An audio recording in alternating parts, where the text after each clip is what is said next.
amafotokoza kunena kuti Por isso falava o pastor o seguinte: kumvera pemphero ser ouvido a oração ndi chinthu chopambana kuposa china chilichonse pa dziko é lapansi. algo mais importante, mais bom, mais que tudo aqui na terra. Koma kuti mulungu ali ndi chinsinsi, Mas Deus tem um segredo. amamva pemphero lina lililonse Ouve todas as orações, koma sayankha pemphero lina lililonse. mas não responde oração de qualquer. Chifukwa tikapemphera kwa mulungu Porque quando oramos em Deus, asanapereke yankho antes de dar a resposta, amayamba aonekera kale primeiro costuma ver, kuti kodi pemphero limene wapemphera kwa ine mwana wanga analisa primeiro a oração que fez para mim este filho. nditati ndimuyankhe, Se eu for a responder, kodi ndizomuchitira ubwino kapena ndizomuononga. será que vai fazer para o bem ou vai destruir? mutaganizira kuti kumveredwa pemphero lathu Pense o seguinte: ser ouvido nossa oração ndi chinthu chopambana chilichonse chimene tingaganizire. é algo que mais que tudo que nós podemos pensar. Amen. Amém. Koma pali pemphero limodzi Mas tem uma oração limene mulungu que Deus amalimva mosavutikira. costuma ouvir sem dificuldades. Chifukwa Baibulo limatiuza kunena kuti Porque a Bíblia nos fala o seguinte: chimene chimatchinga o que impede nkhope ya mulungu a cara de Deus ndi makutu a e mulungu os ouvidos de Deus kuti asamve pemphero lathu para que não possa ouvir nossa oração ndi uchimo. é o pecado. Tanto zoti munthu akakhala kuti ali mu uchimo Significando que quando uma pessoa está no pecado, palibe kuthekera kuti mulungu angamumve pemphero lake. não há possibilidade que Deus pode ouvir a sua oração. Koma pali pemphero limodzi Mas tem uma oração limene tingakhale tili mu uchimo koma mulungu amavomereza kuti alimve, que mesmo estando no pecado, Deus permite ouvir a oração. limene ndi pemphero Que é a oração lakulapa machimo, de confessar os pecados. limene timalipemphera mu dzina la Yesu E Khristu. nós oramos no nome de Jesus Cristo. Ndipo chimene chimapangitsa kuti pemphero liyankhidwe O que faz com que esta oração seja respondida si chifukwa cha Yehova não é por causa de Deus, koma ndi chifukwa cha Yesu Khristu amene tikumugwiritsa ntchito monga njira mas é por causa de Jesus que nós usamos como caminho yokafikira kwa Atate. de chegarmos ao Pai. Porque em condições normais, Chifukwa chokhazikika, Deus, quando o homem está no pecado, mulungu akakhala kuti munthu ali mu uchimo, os seus ouvidos não podem ouvir o que ele fala. makutu ake sangamve chimene munthuyo akulankhula, E a sua face ndipo nkhope yake está escondida para este tal homem. ili yobisika kwa munthu ameneyo. Mas quando nós oramos em nome de Jesus pedindo perdão, Pamene ife tikupemphera mu dzina la Yesu kupempha aquele chikhululukiro, mesmo Deus que seus ouvidos estão fechados para o pecador, mulungu mmodzi amene makutu ake analotseka kwa munthu wapempherayo, mas quando o pecador ora em nome de Jesus, akakhala ochimoja akapemphera mu dzina la Yesu Khristu, essa é a única e primeira oração que Deus ouve. ili ndi pemphero loyamba limene mulungu angamve. Amém. Amen. Esta é a única oração e a primeira que Deus ouve. Ndi pemphero limodzi lokha limene mulungu atha kumva. A oração Pemphero de pedido lopempha de perdão. chikhululuko. Amém. Amen. Por isso eu estava a perguntar, N'chifukwa chake abusa ankafunsa, como está a sua vida de oração? moyo wanu wapemphero uli bwanji? E como está a sua relação com Deus? Ndipo ubwenzi wanu ndi mulungu uli bwanji? Amém. Amen. Yesu ndo abwino. Nthawi zonse. Yesu ndo abwino. Deus é bom Nthawi zonse. todos os dias. Então voltemos no nosso assunto. Kutibwerere ku nkhani yathu Onde eu estava dizendo que ser escutado a oração kumene amalankhula kuti kumvedwa pemphero é o mais importante do que tudo quanto existe. ndi chinthu chofunikira kwambiri kuposa zonse zimene zilipo. Porque o sinal de eu ser ouvido, Chifukwa saini imene ionetsa kuti ine ndamvedwa, o fato de Deus ter escutado a minha oração, ionetsa kuti mulungu wamva pemphero langa. este é o sinal em primeiro lugar Ichi ndi saini yoyamba de que a minha conexão com Deus kuti ubale wanga ndi mulungu está boa. uli bwino. Amém. Amen. Porque se a Bíblia diz Ngati Baibulo ikulankhula que os nossos pecados, kuti machimo athu eles encobrem a face de Deus. iwo amachinga nkhope ya mulungu. Então se eu oro e Deus ouve a minha oração, Ngati nenda pemphera mulungu nkumva pemphero langa, eu devo me alegrar. ine mpofunika ndikhale wosangalala. Mesmo antes que o Senhor Deus tenha respondido a minha oração. Ngakhale mulungu asanayankhe pemphero langa, Mas se eu faço a oração koma ngati nenda panga pemphero e Deus ouve a minha oração, mulungu wamva pemphero langa, eu devo regocijar. ineyo mpofurika ndi Porque mesmo que o Senhor não responda a esta oração, koma ngakhale kuti mulungu sanayankhe pemphero ilili, mas pelo menos eu já tenho um sinal comigo. koma ine ndili nacho chitsimikizo Tem que estar conectado com Deus. choti ndili naye pa ubale mulungu. E o que deve mais importar em nós chimene tingakhale nacho tcheru mwa ifeyo é lutarmos ndichoti no timenye para que as nkhondo nossas orações yoti mapemphero ele chegue ao trono de Deus. yo afike pa mpando wa chifumu. E não responder à oração Kuyankhidwa mapemphero não é o meu assunto, si nkhani ya ife, não é o seu si assunto, nkhani yanu iyi, é o assunto de Deus. ndi nkhani ya mulungu. Porque ele não responde porque você quer que ele te responda a sua oração. iyeyo sayankha chifukwa choti iweyo ukufuna kuti akuyankhe pemphero. Assim conforme eu estava dizendo, mmene amalankhulira que abusa existem orações que Deus, se fosse que ele respondeu, kuti lilipo pemphero chifukwa kuti mulungu wayankha, algum de nós, o nosso lar já não estaria como está hoje. wina wa ife banja lathu sidakhala mmene lilili lero. Algum de nós, existem alguns filhos que temos hoje, mas que não teríamos. wina wa ife wana amene tili nawo sidakhala nawo. Porque existem homens que já oraram para que suas mulheres morressem. chifukwa choti alipo azimuna amene anapemphera kuti wana wawo afe. Existem homens que já oraram para que suas mulheres morressem. alipo amuna amene anapemphera kuti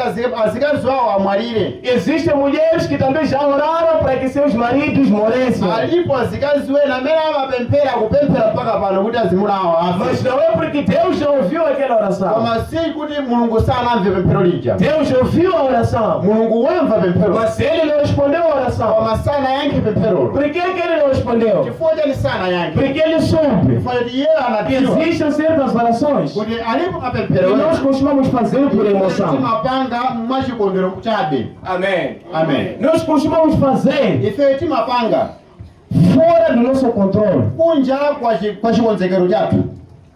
antes da gente examinar, tisanapange cheki, antes da gente analisar ife tisanapange cheki qual pode ser o prejuízo. ndi chiti chimene chingakhale chotchinga kapena choyipa Depois disto que estou a pedir a Deus vai acontecer.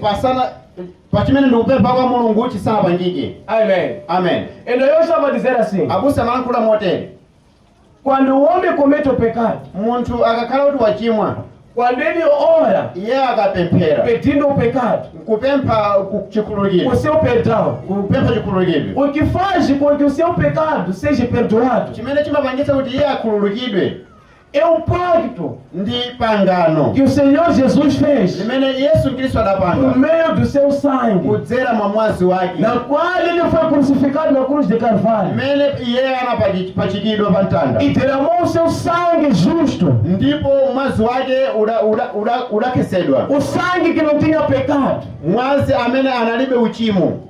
Antigamente, Kalekalero quando o homem pecasse, pamene munthu ankachimwa, ele não podia orar e ser perdoado só. iyeyo sankapemphera kenako nkumakhululukidwa basi. Antigamente, no Antigo Testamento, Kalekalero muchibuku lakalero, alguém pecou, munthu wachimwa, wina wachimwa, alguém pecou, samapita pa mpando wachifundo kukapemphera basikena kukhululukidwa machimo não aya. chegava no trono de Deus orar e ser perdoado os pecados, não. Ndekuti munthu wachita chigololo, Alguém fez adultério, nkuzindikira kuti achita chigololo ndamuchimwira Mulungu, reconheceu que eu errei contra Deus. kuti likhululukidwe chimo lake, Para ser perdoado o seu pecado, samapinda maondo nkupemphera kaya kuphirika kusala kudya kena kukhululukidwa aya. não dobrava joelho, jejuar talvez no monte e acabou, não. Owatapemphera Mesmo que orasse, esiri o makhululukidwa seu pecado não era perdoado, chifukwa malingana ndi chipangano chakale porque consoante o Antigo Testamento, chimene chimafufuta chimo costuma apagar o pecado, inali nsembe era o sacrifício imene imaperekedwa que era entregue kuguwa la nsembe no altar, imene ndi yakuphedwa que era matar kwa nkhosa, de uma ovelha. ekuti mwazi wa nkhosa O sangue da ovelha umene umayimirira chikhululuko cha tchimo la munthu, é que representava o perdão do pecado do homem, zimene zimachitika kamodzi pa o chaka. que acontecia uma vez por ano. Ndekuti ngati amalowa wa nsembe mu mwezi wa Januwari, Se o sacerdote entrava no mês de janeiro, ndeine ndachimwa pano ndi mwezi wa Februwari, e eu peguei aqui no mês de fevereiro, ndekuti tchimo langa likhala litalembedwa o meu pecado está escrito. mpaka na idzafike nthawi até que chegasse o tempo yoti wansembe wamkulu akupita malo oyenesesawo para que o sacerdote esteja de novo naquele lugar santo ndikukapha nkhosa mu dzina langa, e ir matar uma ovelha no meu nome, ndikukayika mwazi e ir pôr o sangue pa guwa la nsembe mu dzina langa, naquele altar do sacrifício, mas em meu nome. ndi pamene uchimo limapezeka zoti É lakhululukira. onde o pecado já estava a sair em mim. Kutanthauza ukapita direct kwa Mulungu, kwa Yehova, Significando que quando vai direto em Deus ndikumupempha khululuko la tchimo ndi pakamwa, e pedir perdão pela boca, alibe kuthekera kuti angakukhululukire. não tem a possibilidade que possa te perdoar.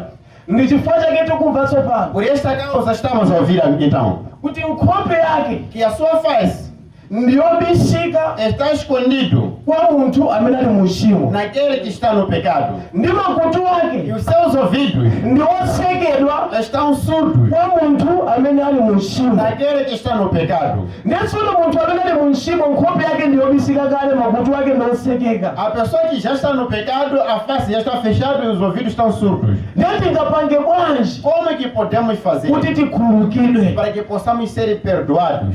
Chifukwa ngakuti ono tingapemphere, Porque mesmo chifukwa makutu ake anatsekeka kale ndi uchimo porque sangamve. os seus ouvidos estão fechados, não pode ouvir a nossa oração. Ndiye ine ndachimwa, E eu estou pecando, ndikufuna ndikhululukidwe. quero ser perdoado. Koma makutu ake Mulungu ngotsekeka sangamve ono ndingalankhule. Mesmo porque os ouvidos de Deus estão fechados, porque não pode ouvir mesmo que eu falar. Mungoganizira monga amene alero ati Só pensa assim da forma como estava dizendo. iwo chichewa samva, Ele não ouve Tchewa, amamva chiyungu, ine chiyungu sindidziwa. apenas ouve Nhungu e o pastor não ouve Nhungu, não sabe. Ndenda alakwira ati nandikwira, E o pastor errou para mim e o administrativo ficou nervoso. ndikufuna ndiyapepese, Quer me pedir perdão, koma iwo sakumva chilankhulo changa. mas ele não está a ouvir a linguagem do pastor. Ndi uno nditabwera kumalankhula mchichewa ati ndimundikhululukire, ati mundikhululukire, asingondiyang'anisa chochi, koma alibe kuthekera kuti angandiyakwenda kukhululukira chifukwa sakumva zimene ndikuwalankhula. Mesmo vir falar na língua dele, vir falar para pedir perdão, não há de responder porque não está a ouvir nada. Amen. Amém. Sindizaka Essa kumva. linguagem que o pastor está a usar, Tchewa, não está a ouvir o Adime. Amamva chiyungu. Só ouve Nhungu. Ndine nkubwera muchichewa nkuwapempha ati E o pastor mukhululukireni, veio falar no Tchewa, estou a pedir perdão. ndakulakwirani chonde, Errei contra ti. ndagwira mwendo wanu, Peguei seu pé. ndikhululukireni. Estou a pedir perdão. Adime O asingondiyang'anisa, Adime apenas de reparar. koma alibe kuthekera kuti angandiyankhe Não tem a possibilidade que possa te kuti responder. ndakukhululukira, Já lhe perdoei. ndiponso alibe kuthekera kuti angandikhululukire chifukwa sakumva zimene Não ndikuwalankhula. tem a possibilidade de perdoar porque não está a ouvir o que está a falar. Ndetamuoneni kuti uyu ndi Yehova, Veja que este aqui é Deus. makutu ake atsekeka chifukwa cha uchimo wake, Os seus ouvidos estão fechados por causa do seu pecado. nkhope yake yabisika chifukwa cha uchimo wake. A sua face está fechada, está escondido por causa do nosso pecado. Ndeife tikufuna chikhululukiro kuchoka kwa munthu amene nkhope yake yabisika kwa ife, makutu ake atsekeka kwa ife. Nós queremos ser perdoados numa pessoa que está fechada a sua face e seu ouvido está surdo. Ndi njira yanji imene tingagwiritse ntchito kuti atimve Que pamene caminho makutu ake e de forma que ndiotsekeka. possamos fazer para que possamos ser perdoados? Por enquanto os seus ouvidos, sua face está fechada. Chifukwa ukakhala kwa adimi Porque quando for no administrativo, kuti amve zimene ndikuyankhula, para ouvir o que está falando o pastor, chimene chifunikira ndi chani? o que é preciso? Ndikapeze munthu Encontrar alguém amene amamva chichewa, que ouve Tchewa imwenso amamva chiyungu. e a mesma pessoa ouve Nhungu. cholinga chonine ndikamuwuza munthu uja O muchichewa, provável é que quando falar na língua Tchewa, ndiye munthu uja azitenga zimene lankhula muchichewa nkuwafotokozera muchiyungu. aquela pessoa vai traduzir aquela mensagem para a linguagem que eu está ouvindo. ndikuti pamene uja ndamuwuza yakwamuza adimi, Quando informou aquele e traduziu, pofuna kukhululuka sakhululukira amene akutanthauzirani, ao querer perdoar, não vai perdoar o tradutor. akhululukira amene watumiza uthengawo. Vai perdoar aquele que enviou a mensagem. Amém. Deus. ndiye ife ndife ana a Mulungu, Nós somos filhos de Deus. koma Mulungu nkhope yake yabisika asathe kutionanso chifukwa cha uchimo. A face de Deus está fechada, não está nos ver por causa do nosso pecado. ndiye ife tikufunabe kuti Mulungu yatimvere. Nós queremos ainda para que Deus possa nos ouvir. tichita chani? Como é que vamos fazer? Kalekaleyo Lá no Antigo, zimati zikachitika chonchi, quando acontecer desta forma, nkhope yake yabisika, makutu ake atsekeka, a face dele está fechada, os ouvidos estão fechados. chimene chimasakula nkhope ya Mulungu ndi makutu a Mulungu E abrir a face de Deus e os ouvidos de Deus, inali nkhope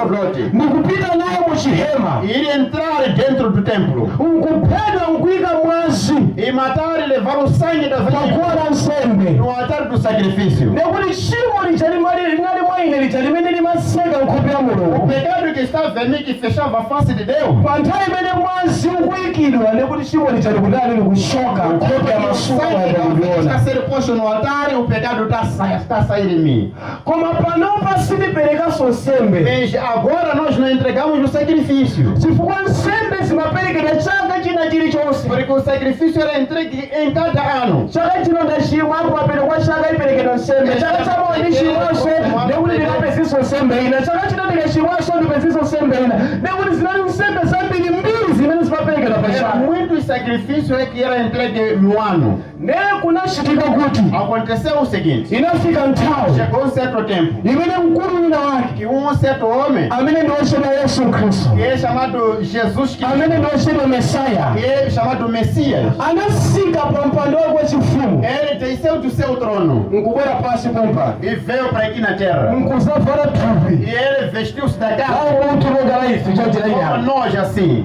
nkunena E kuti ele falou o seguinte: kumaperekedwa nkhosa estava sendo entregue uma ovelha, imene imatikaperekedwa que quando for entregue, ukachimwanso ndekuti mphamvu ya mwazija yatha ufuneka ukapezenso nkhosa iyi quando pegar de novo foi porque aquele poder daquele sangue de ovelha acabou, deve encontrar outro. lenso pano sikuphedwanso nkhosa Agora já não vai se matar mais ovelha, koma kuphedwa ine mas a mim que vou me entregar. amene ndi yesu khristu É Senhor Jesus Cristo. nekuti nkhosa imaphedwa pa chaka china chilichonse A ovelha era em cada ano. koma yesu nkunena kuti Mas Jesus disse o seguinte: ine ndiphedwa kamodzi kokha aisingophedwa chaka chino chaka chama kuphedwa koma ndiphedwa kamodzi kokha eu vou ser morto uma vez só. nekuti ataphedwa yesu Depois de ser morto Jesus, baibulo limatifotokozera kunena a kuti Bíblia fala o seguinte: chihema chimene anawuzira kuti amange mose o templo que Moisés havia sido dito para fazer, atatengedwera ku phiri quando foi levado para o monte, ati anaonesedwa ele foi mostrado kumwamba nos céus chihema monga chimene adakamanga o templo que ele foi construir. ndekuti amaonera chicha chakumwamba chija Estava a ver aquele templo que viu lá no céu. nkuchimanga pasi pano E ele fez o mesmo aqui na terra. ndi chimene chinamangidwa pasi pano O que foi construído cá na ndi chimene terra, kumatengedwa nkhosa nkumakaphedwa que era levado ovelha e matado zakukhululukidwa kwa machimo para o perdão dos pecados. ndi yesu tsopano Jesus então, sanapite kuja kwa mose kuja ele não foi para lá naquele templo de Moisés, koma anapita kuja chichanga machole kumwamba chicha mose chicha mas foi para lá onde viu Moisés. ndi kumene adapita ndikukalowa malo oyeretsetsa E lá onde foi, entrou no lugar santo dos santos. nkukhetsedwa mazi ake ndikukamuthira pa guwa la nsembe E derramando o seu sangue foi posto no altar de la sacrifício, kumalo oyeretsetsa no lugar dos santos. ndi chifukwa chake masiku ano amene tili ano Por isso, nos dias atuais, ndinati ndachimwa se eu pecar, sindikuyenera kupita ndi mapazi anga kwa yehova eu não vou com os meus pés em Deus. chifukwa yehova songoyankhula ndi pakamwa zisamva Porque Jeová, o que nós falamos com a nossa boca, não ouve. amen Amém. Glória a Deus. Amém. yehova ndamuchimwira Jeová, peguei contra ele. ndaine tata yehova mundikhululukire Jeová me perdoe. amangokuyang'ana Ele apenas toma komanso sakuonefa nkhope yanani Ele não tiver porque a face é fechada. yesu atakapereka mwazi Jesus entregando o sangue lá. anazayima Ele veio parar aqui. yesu amamva chichewa yesu amamva chiyungwi Jesus que ouve Queima e Jesus que ouve Nhungwe. ndende muchimwira yehova Pecou contra Deus. sindikupita kwa yehova tere Ele não vai diretamente para Deus. ichifukwa chake adatiuza kunena kuti Por isso nos falou o seguinte: kena kalikonse qualquer coisa kamene mudzapemphe kwa atate osati mudzapemphe kwa ine vão pedir no Pai, não em mim, o Filho. ati kena kalikonse Qualquer coisa kamene mudzapemphe kwa que atate vão pedir ao Pai, osati mudzapemphe kwa yesu não pedir em koma Jesus, mudzapemphe kwa atate mas pedir no koma Pai. kuti popempha kwa atate Mas ao pedir no Pai, mukakapempha mu zina la yesu quando pedir no nome de Jesus katapasirwa kwa ino vai ser dado em vós. otipasa si Yesu koma ndi Atate amene adzatipasa koma tikapempha mu dzina la ndani la Ele vai Yesu dar não em Jesus. É Pai, mas não estamos a pedir no nome de ndekuti Jesus. ndachimwa ndamuchimwira muno Pecou contra Deus. mulungu sandimva Deus não está me ouvir por causa do meu pecado. panga ndolomwanziri temera panga pantali Aquele pacto do sangue que foi feito na cruz. ndekuti popempha chikhululuko kwa Yehova Ao pedir perdão em Deus, ndiwapita mu dzina eu vou la Yesu no nome de Jesus. ndikhululukireni Que me perdoe. ndekuti Yesu ndi amene amamva zimene inu ndikulankhula ngakhale muli mu tchimo Jesus é que ouve aquilo que você está falando mesmo no pecado. ndekuti akalandira Yesu Quando Jesus responder, amatembenuka nkuyang'ana kwa Yehova ele vira e repara em Deus. nkunena Yehova E fala, Pai, uja aquele ndakamfera pa dziko que lapansi eu fui morrer lá na terra. ndinakhetsa mwazi wanga pa dziko Eu lapansi derramei meu sangue lá na terra. yachimwa ukuchimwirani inuyo Vou contra ti, Pai. koma chifukwa ndinamfera kale Mas porque eu já fui morto por ele. ambuye mukhululukireni Senhor, perdoa ele. ndekuti Yesu akapempha chikhululuko chifukwa cha ife kwa Yehova Nossa causa em Deus. Yehova pokhululuka sakhululukira Yesu Deus já operou no perdão. amakhululukira uyu amene wapemphera mu dzina la Yesu Khristu Glória seja a Deus, glória seja a Deus.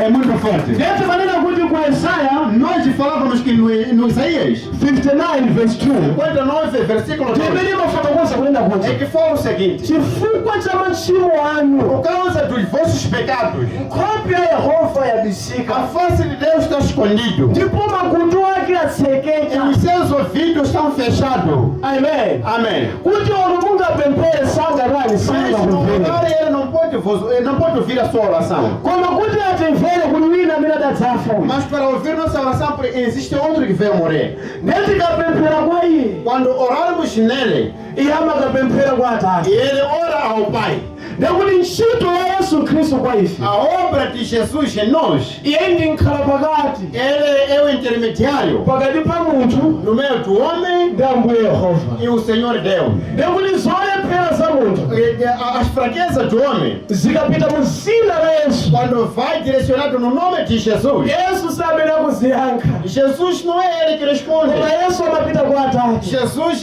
vai ao Pai ndikukauza e Atate fala, Pai, Antonio wapha kutero Antônio Madola akuti wachotsa zaka zake mimba disse, fez aborto na sua mulher. koma iye akupemphera kwa ine ine ndamfera kale pa mtanda Mas ele está orando em mim, eu já morri por ele na cruz. taona nambuye munabooleta omo munaba misomali Veja, Pai, aqui foi perfurado com pregos. tamukhululukireni Que iye perdoa ele. ndekuti Yehova akatero Deus, quando for assim, amabwera kukukhululukira ele vem e perdoa você. koma kuti mukhululukire tchimo lanu Mas quando para ser perdoado o seu pecado, mukapemphera mu dzina la Yesu Khristu quando orar no nome de Jesus Cristo, Yesu Khristu pofuna kukuyankhani pempho la Jesus tchimo Cristo querendo te responder ao pedido do pecado, sakuyankhani chifukwa cha zimene mukulankhula ndi pakamwa panu não te responde por meio daquilo que você está falando da sua boca.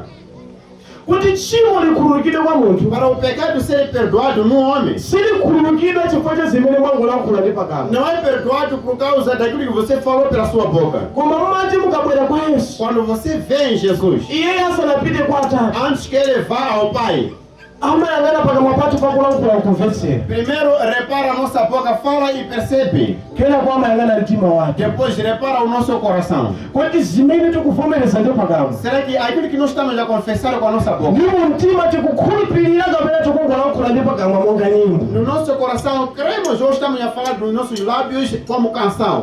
ndiye mukamvetsetsa apa ndi pamene munthu akazindikira kunena kuti Quando perceber aqui, vocês vão entender o seguinte: muli ndi miyezi 5 muli ndi miyezi 6 mukupemphera kwa mulungu vocês akukhululukira machimo pedir perdão a Deus. koma pakana pano simunakhululukidwe pakana limodzi lomwe Até então nunca foi perdoado nenhum pecado. chifukwa timapemphera katuzwa tipemphera tikhululukire machimo mazilero ambuye kulikhululukire machimo zonse zimene malankhula ambuye zonse machitimo anga inena kuchimwira na ambuye Vai fazer isso, Senhor, me perdoe. ndi ambuye amayang'ana mtima O Senhor repara o coração. kodi zimene akulankhula ndikundipempha kuti ndimukhululukire Será que isso que está falando é para eu perdoar a Ele?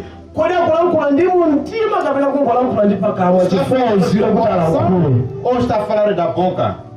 chifukwa Baibulo kwa Roma likunena kuti Porque a Bíblia no Romanos fala o seguinte: pakuti ndipo kamwa pathu porque pela nossa boca, ngati tingavomereze se nós confessarmos ndi mu mtima mwathu e o nosso coração ndi kukhulupirira, crer, osati kusizi kuthera pa kuvomereza kokha, aí não está terminando no crer apenas.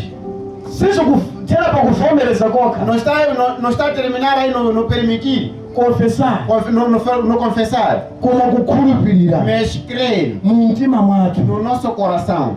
Ndi chifukwa chake muchipwitikizi amanena kuti Por esta causa, em português fala o seguinte: arrependei-vos. tembenukani, Amém. Arrependei-vos tembenukani dos vossos maus caminhos. com a direção zoipa. Não confessai-vos, Osati vomerezai, mas arrependei-vos. Koma tembenukani. Não confessai-vos. Osati vomerezani. O que significa, o que traz o perdão completo na sua vida. Chimene chimabweretsa chikhululukiro ucho chathunthu pa moyo wako. Não é somente a confissão, Osati inuyo kungovomereza, mas o arrependimento. koma kutembenuka. Você deve se arrepender no seu coração. Iwe mpofunika utembenuke mu mtima wako. Mtima ungwena uyambe wasweka O coração deve se quebrantar chifukwa cha tchimo limene por tachimwa. causa do pecado que pequei. Ndikuti kenako ukuzindikira Depois você descobre kuti palibenso wina aliyense amene angandikhululukire koposa mbuye wathu Yesu Khristu. que não há outro que pode me perdoar a não ser o Senhor Jesus Cristo.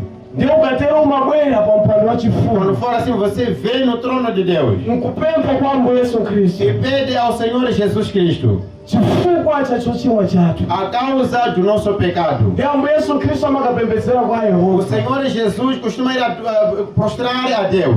Ndi akatero Yehova E assim Deus atikhululukira machimo athu. há de perdoar nossos pecados. Ndiye mutamufunsa neba, Pergunte ao seu vizinho. mutamufunsanso kuti neba, Diz, vizinho, uli bwanji mtima wanu? como está o seu coração?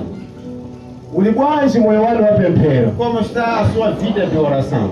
Mavuto Mas o problema ndakuti ifeyo é que nós tayima pano paramos aqui, koma zochimwa zathu mas os nossos pecados zaphimba nkhope ya Mulungu fechou a cara de Deus ndi makutu a e Mulungu. os ouvidos de Deus. Mpaka na pano tangoyima pano Até então estamos na mesma posição. tikulankhula kwambiri Estamos a falar muito, koma tilibe oti atimvere nkuti yanga. mas não temos quem que pode nos ouvir e nos responder. Chifukwa chachani Por que causa? amene tikumpempherayo Aquele que nós estamos a orar amamva chiyungu, ife tikumulankhula chichewa. ouve nyumbo e nós falamos teua. Amene tikumulankhulayo Aquele que nós estamos a falar amamva chingerezi, ouve inglês, ife tikumulankhula chipwitikizi. nós estamos a falar com ele em português.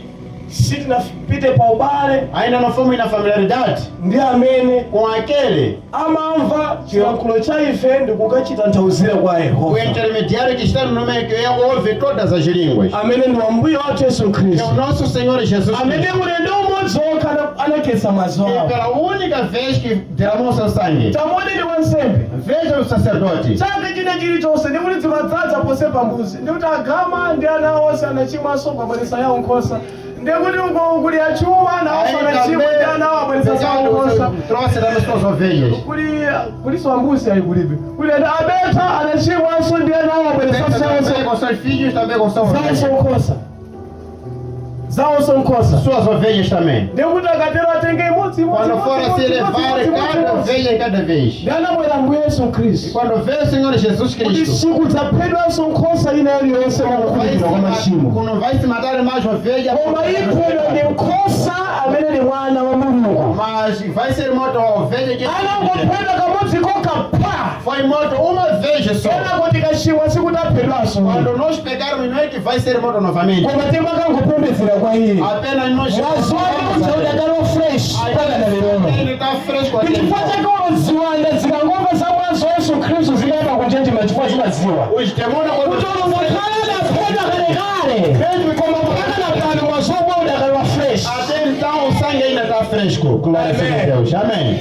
Koma kwa ena Em outros, mpaka nalero até então, sunatipindulire mwazimu. ainda não tem proveito em Chifukwa nós. chachani? Por que causa? Tikuponyesa dongosolo Estamos a contrariar o procedimento do Chifukwa Pai. nalero Yesu Porque falou Jesus, ine ndine njira eu sou o caminho, choonadi a verdade ndi moyo. e a vida. aliyense ofuna kupita kwa Atate Todo aquele que quer ir ao Pai ayenera azere mwa ine deve passar por chifukwa mim. ine ndine njira yopita kwa Atateko. Eu sou o caminho que vai ao Pai. ndeuti mukakadusa ndiwo kukupita kwa Atate usadusa mwa Yesu Quando você fazer cortamento para o Pai antes de passar de Jesus, ndili wakuba você é ladrão. akakuthamangitsa Vão te dar corrida.